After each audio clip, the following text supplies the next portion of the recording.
Yeah. Good morning, this is Senate Transportation Committee. It's Tuesday, February 13th, Valentine's Day Eve. Valentine's Day, they call it. And we're going to talk about the local roads program. So we have EOT here. This is a program that by formula provides funding for our municipalities to work on their local roads. So I love the photographs. I just wish people would put what location they are. Well, I just grabbed that off the internet yesterday quickly. Is it in It's Vermont? it is. It's Oh. Vermont. It is Route 100 somewhere in Vermont. I forgot exactly where it was, but so I was trying to find a new picture to throw on there, and All I think a right, good one anyway. nice to know it's Route 100. It is Route 100 in Vermont somewhere. So. And that does go from the Long border stretch, right? to the Canadian border. Right. So for the record, my name is Joel Perigo. I am VTrans Municipal Assistance Program Manager, and I'm here to speak with you about the Town Highway Aid Program budget. And sorry we didn't have you do this last time you were here. Oh, that's fine. Make you come back. So as Senator Perchik was saying, Town Highway Aid is a formula. It's included on tabs 19 and 20 of the White Book, the transportation budget. The majority of it shows up on tab 19. Tab 20 is the supplemental piece of it, which I'll get to a little bit more. It's codified in 19 VSA section 306, and it includes money for class 1, 2, and 3 town highways. I have a question. Class 4. Class 4. So the towns are not required to maintain them, and they're not counted in the mileage Correct. certification? So they do certify the class 4 and legal trails even. Oh, they do? But they do not get any funding for class 4. And I believe the requirement is for them to maintain culverts. And then per the municipal roads general permit, they are required to address gully erosion, which is defined as anything over a foot in depth, I believe. So. Culverts and gully erosion, and no, I thought no road surface, no ditching, no requirements for that. There's no requirement that it be passable. Correct. No winter maintenance. Mm-hmm. I knew they did do that, but I thought they're still, because like in my town, every couple of years we'll put down some material on them or grade them. It's definitely town. I live on so part of my driveway is a class 4 road, and yeah. I work with my road foreman. Last year I was able to get him to put in 2 loads of stone on the road. So I think it depends town to town. Yeah. But so does that mean like any other?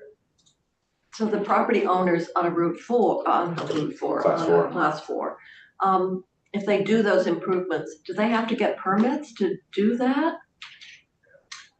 A very, very good question. Legally, I'm not sure. I mean, I will say in my personal experience, we're required to, if we want to get out, we've got to plow it, sort of thing. And I definitely have done work on the road occasionally, but I'm not sure if town to town how that works.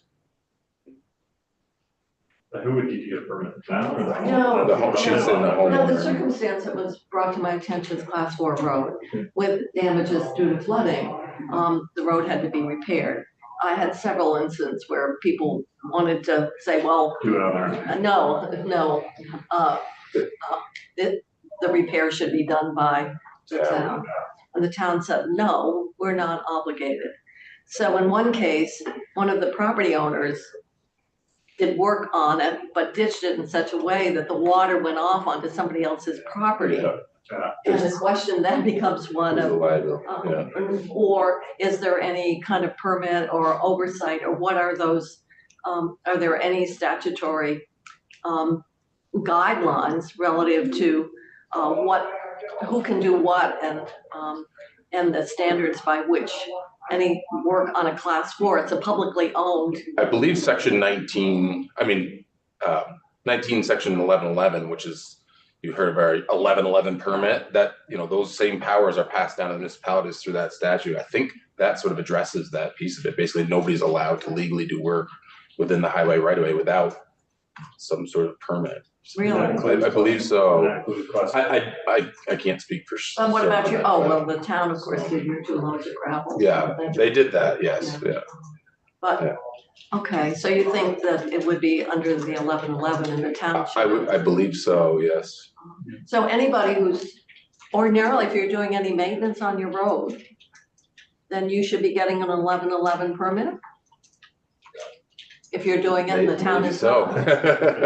But again, I think, you know, a lot of these, I mean, the roads, these class 4 roads, they're essentially non-traveled. I mean, I know in working with my road foreman, he's sort of just allowed for us to, he knows who lives there, you know, he knows the audience. Yeah, you no, know, I but- understand. Yeah, I'm that, sure. But I think, you know, with the climate change and these roads, and people are saying, well, you should, Absolutely, yeah. you know, this is very costly, and it's a class 4 road, it's a public road.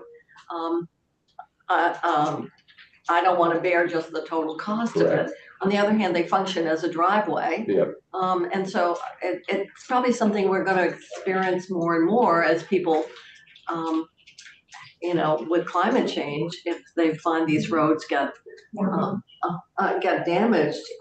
And then the requests come to the towns say, no, we're not responsible, and then people, I guess you could apply for FEMA. But then the question is, if you've got multiple landowners and somebody does a repair and it has an adverse impact on other property, which we have had before, even with a state highway, it raises some interesting questions. So should. You said part of your driveway, for those online wanting to understand what a class 4 road is more, so are they municipally funded? Are they also privately funded? Are they a mix of those? They're municipal right away Municipal right away. that are largely unmaintained in most towns. Dirt roads. Dirt roads, Usually a dead end, but not. usually like the one that I live on turns into a legal trail. And so Occasionally, they're folks not do travel plowed and they're through. not made, Correct, yes. Yeah. Not maintained. no.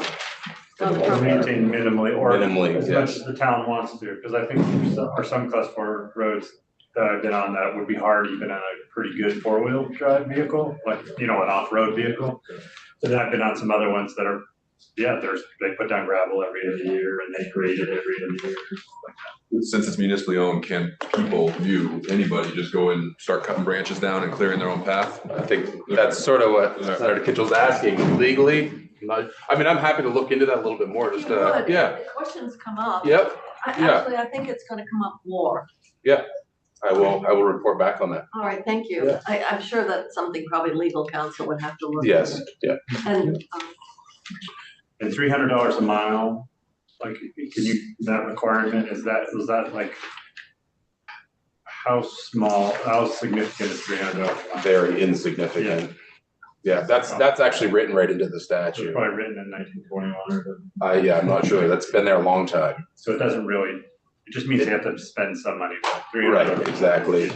It's documented through a simple form with us each year. Is it just like their total costs on road maintenance? Their overall maintenance, their winter maintenance, their special project type that's going on, and then they basically have to prove that they're showing $300 per mile on each, Just like, based on their certified mileage that they're submitting. and they have to do the certified miles every year because sometimes they might throw up a road. Correct. So it might change a little bit. Yeah. So they get the benefit when they throw up a road that they don't have to pay to maintain it anymore, but they also don't get their share of the, If it's a class 3, correct, yeah. if they go from class 3 to class 4. Or, so it's class 4 and they throw it up and just give it to the landowners. There's no, yeah. that happens too. We did, Although I think that was coming up, sorry, no, with the municipal roads general permit, when that kicked in, because of the, these culverts on these back class 4 roads, there is some maintenance required by that permit. So the town didn't want it, they couldn't throw that road up or turn it to a legal A trail. lot of towns have these class 3 roads that dead end at a farm. They gotta plow it and maintain it. Right, Some of them are like, well, we're just gonna give it up. yeah, But they would lose that small amount of miles. right. and then it would shift the responsibility to the property owner to plow and Right. maintain, Which usually they don't like. usually. So out of the total appropriations, 6% of it goes to class 1 town highways, 44% to class 2, and 50% to class 3. Class 1 are usually your downtown state numbered routes. Is this in statute, the percentage? Yes, yeah. 44% is class 2, which most primarily paved roads in towns, but occasionally a gravel road. And then class 3 are typically your sort of your Do back. you think this gravel appropriation roads. was set based on like the amount of miles for these? Yeah, roads? exactly, yeah. Because I would assume the town, class 1 roads cost more to maintain, but there's just a lot fewer miles. Right, exactly. I don't have that. It's sort of built into the report that I provided. I can provide it more breakdown if you'd like. And is that true, that class 1 roads cost more per mile than? Yeah, because they have paved surfaces, drainage typically, guardrail, those types of things that you might not see on class 3 roads. So the appropriations that we've had for this year's proposed in the last 5 actuals. And then the increase is based on statutory language. Won't get into the details of it, but that's something that our chief financial officer does each year.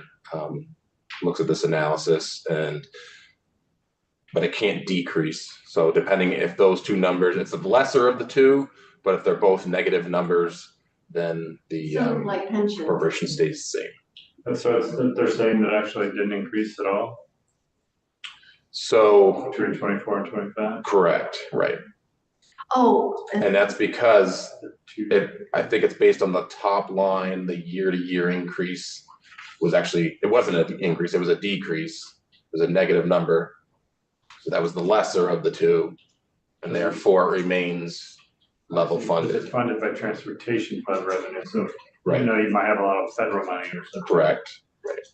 It's only the transportation fund is what it's looking at, Not right? federal money. So Yeah, you get- minus this program. So you take this program out of it, Right. compare the two values from the 2 previously closed fiscal years. Right. That's a negative number in this year's case. And so it's level funded to the next year. It's the lesser of those two. Correct. although, was this one of the Increase the number. appropriations that we did a one-time increase? $3 million, I think it was two Oh, right. fiscal years ago. So the comparison year to year is a little more difficult because we had a one-time increase, Yeah. I believe. Right, maybe that 27 I million, forgot what year that was, but 28 yeah. million. So I think that may have. So that's not figured into these numbers here, these actuals. There was a 3 million on top of that. But that didn't affect the base, or is it? No, one time wouldn't. I don't believe so. That would be a question for Bradley. Right, it doesn't look like it did. No. Yeah, I don't believe It was so. the same for 3 years. Okay, so there shouldn't. I don't know if you know the answer to this, but do you know if these class 1, 2, and 3 municipally owned roads, if they have any utility poles in them, and do municipalities usually charge for right-of-way fee, property liens, or is there any type of leasing agreement for those poles? I can speak generally. I'd say generally, probably all of them, class 1, 2, and 3 would have some level of utilities within them, mostly private utilities, but I don't believe that many of them or any of them are charging for that. Municipalities are Right, not charging. exactly. Yeah. Yeah. And then the last bullet here is just what I mentioned earlier. There is a tab 20 in the book is the class 1 supplemental, which is just an addition of funding for multi-lane class 1 highways in the state. So like South Burlington that has multi-lane class 1 highways. It's South a Burlington? small number. So, Not familiar with that town. No, you're not. Oh. so it adds to the overall. So there are very few of those. Very few of those. I mean, that appropriation on tab 20, I think is $128,000. Most class ones are just the standard 2 lanes. Correct, right. That's it. And then I provided a report, which I'm happy to open, Of all the towns. of all the town payments from, so this report is based on last year's appropriation payments that are going out right now. Since it's the They're same- made in quarterly payments. Since it's the same, it would be for your Correct. proposed FY 25, it's the Correct. exact same. Exactly. And you'll see that shows the mileage for each town, class 1, class 2, class 3. It does still show the class 4 mileage, even though that is not factored into the funding that's provided. Hmm. And do you know what the cost per mile is to maintain the road per year? I do not. I assume there's an average. Like very well, maybe. I don't really have any good information for that. Vermont Leagues of Cities and Towns, They're or doing the maintenance, yeah, because the state does not maintain, if I remember from other years, there's no dirt roads that the state owns. there are a few. Oh, there are. Oh, is that in? Like I know there's like is that the state parks or something? floating bridge is on routes. It is partially, yeah. That's right, There because used to be a- right, because that road going through. On the other side is gravel. Yeah. And then in Essex County, but no longer, there used to be a dirt stretch between, I think, Gill Hall and maybe Maidstone or something Very well like could that. be, yeah. But it's been paved. I just wondered how Center much- Ingalls District. How much this state aid program is covering of the overall cost? Is it like 5% or is it like 50%? I assume it's closer to 5%. Yeah, I could not answer that right either.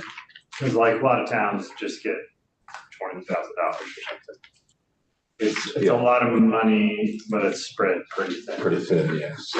Well, and then of course, it's not just the maintenance, it's also plowing and, I mean, everything at the municipal level that's being done. at the- Right. But they could use it just for road maintenance.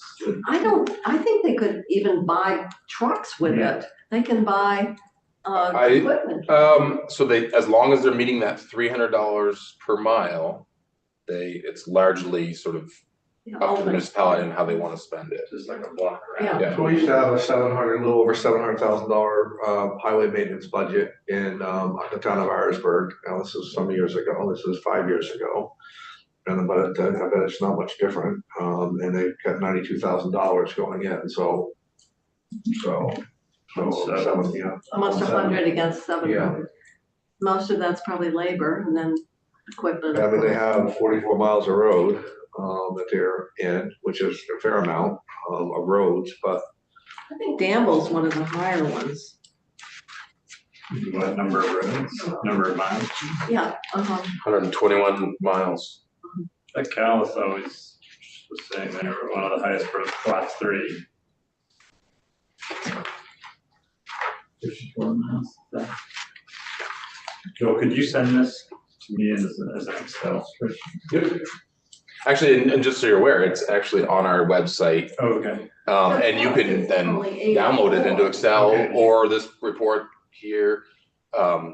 I can provide you that link if you'd like, Yeah. or the Excel, whatever you prefer. Either one. Okay. You just send just me or Yep. send Megan, and she could send. No, Danville's right up there, 121.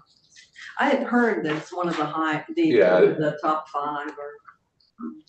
I'm surprised Linden, Hartford. I'm surprised Linden's got as much road, it's 88 miles. So I have some constituents that are on some town highways or gravel roads that every time they go to the town says like, we don't have any money, it's hard for the maintain. So they want to pave to try to avoid the mud season, so they of course want the state to pay for it. And really, this or applying for one of the grant programs would be the only way. Yeah, and the only grant programs that we have for paving are the class 2. So it had to be a class 2 road. Right.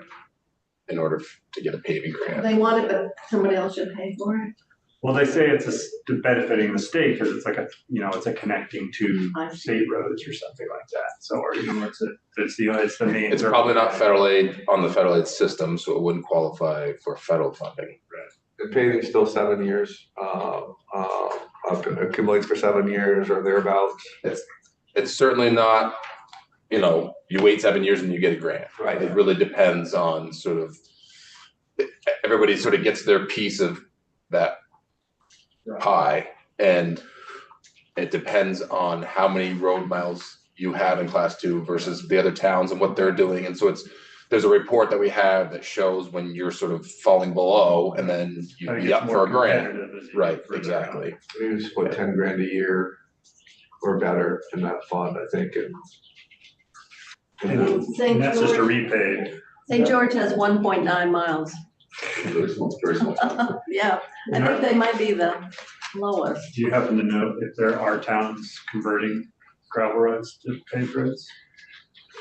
I don't think that happens very often. Coventry just went through a whole bunch, but they've got a lot of that dump money. Yeah, they actually, they used to have, oh, I hate to quote it. I know that, I knew the former road commissioner there very, very well, but they had almost 80 miles of road. I can't remember how much, but anyways, they have less paved dirt road now than they have paved road, which that wasn't the way that it was a while ago. The town of Northfield reached out to me recently, looking for something very similar. They've got a stretch of what I think is class 3 from memory, between routes 12 and 12A, Lover's Lane, Yeah. and there's Right. a brook, I can't think of the brook's name. Yeah. Same thing, they've had a lot of problems with the road being So they washed like- away, and they're looking at options on how to get it paved. Actually, Basically, I can't remember where we came out on that one, if it's class 2 or not. I can't remember. It's pretty heavy traffic road. It is, yeah, because it's a little cut through, yeah, exactly. Every once in a while, the little light bulb comes on in my head, and it's dangerous. But the other day, it was like, the federal government actually owns roads in the state of Vermont other than interstate, like US Route 2 or whatever, or no? No, So there's no other, all the roads in the state of Vermont other than interstate are state roads? right. Okay. well, Even the interstate, right, they have oversight of, but Yeah. we maintain and own. So there's no federal designation on a major throughway through, okay? Only in the, like, Okay. Senator Kitchell was getting there, there's some parks, national parks, and things like that. And do you know any of the history of this program, Michael? Why we did the formula the way we did or anything like that? I How can't old it speak to is? that, it's quite old, I can tell you that, I'm not sure how many years, I'd have to look back, but been there a long time. It's always been here since you've been here. I've seen it's been, a long time. Was it probably inspired the fact that towns often neglected these roads and the state wanted to direct resources towards the class 3 and class 2 more so, just so that there was. You'd almost have to do a research of the statute. Yeah. Needed this, and if there was intent expressed at that time. But it could have been like some towns, you would get off on some town road and it would get pretty rough. And they're like, well, we want you to maintain at least $300 a mile, which maybe at the time was I guess A little more meaningful. yeah, some kind of base level. Yeah, I think we could probably look at the history of the statute. Are we considering changing the formula? No, I don't think. No, I mean, towns just usually want more money. And then we used to do some things where we would not withstand it. Everybody wants more money around Yeah. So they're like, the costs to the towns that don't have the money, don't want to raise municipal taxes. And then they make this argument that like, hey, a lot of the traffic on this road isn't our people. It's everybody cutting through to get to the state road. So why doesn't the state pay for it? here. The answer is tolls. We need to put up tolls. Cameras and tolls. You guys are gonna give me a heart attack right on. That's what you gonna do. Yeah, I mean, that is it. That's User why, based fee. the league is always so concerned about, because the property taxes are the ways in which the municipalities raise the money for this. And the more pressure education spends on property taxes, the more, more pressure towns have to either increase on the municipal side or skinny down on the municipal side, because it's all against one property owner. And so there's always been a lot of, as you know, between the league feeling that somehow, education taxes interplay with the municipal spending side. the Clean Water Fund has introduced some additional funding into municipal roads too, with the grants and aid. I mean, it's not a giant amount, of course, but it's some. The Better Roads program, it's a competitive grant program, but it does similar projects to what they're doing with this Right, it this can fund help as maintain well. the roads. that are Right, exactly. hopefully less costly as well as less erosion. Right, exactly. So, I know I said it 100 times, but I was always impressed at Better Roads, and they brought that little thing, and they knew more about the state knew more about your roads than we knew about our roads. It was amazing, it really was. right, and there was a lot of fear, at least when I was on the select board when it started, that the state was gonna come in and tell people to do dumb things. It's turned out like I think I really appreciate the expertise and. Oh, it was just a great Okay. partnership. And the other thing is, when you do have these very heavy rains, Yeah. they're designed really to sustain them and minimize the damage. So in some ways, investing and doing it right and adhering to the standards actually have a longer term benefit. That was one part of government that we never, as a select board, ever felt that we were being heavy-handed in any way. We really felt like That they were it was really a true resource. it was a true partnership, and they understood what your shortfalls were, and they never asked us to do anything we couldn't afford to do. It was a great relationship. It's one of the reasons why I wanted to be on transportation when I ran, to be honest with you. It was a good relationship. Does the flooding and the recent two major events this past year change the thinking on town highway aid and that we need to reconsider this formula? I remember the secretary saying something about town highway aid and changes in the proposed budget, but I'm not connecting that with what you're presenting on.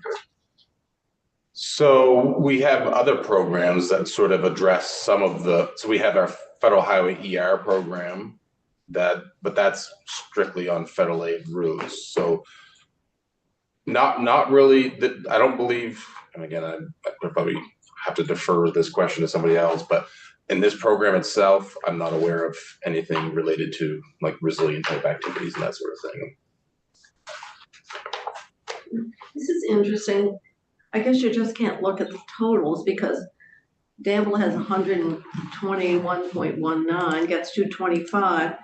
Fairfield's got 107, which is less, and gets 238. And that's because there's It's a mix of more money to class 2 versus Versus 3. Right. Yeah.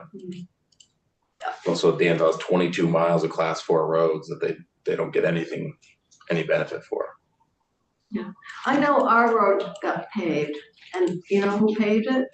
Someone who built a house about a quarter of a mile up from me. Really? Yeah, and it, Covered the cost of he stuff. just covered the cost in order to have it paved. No kidding.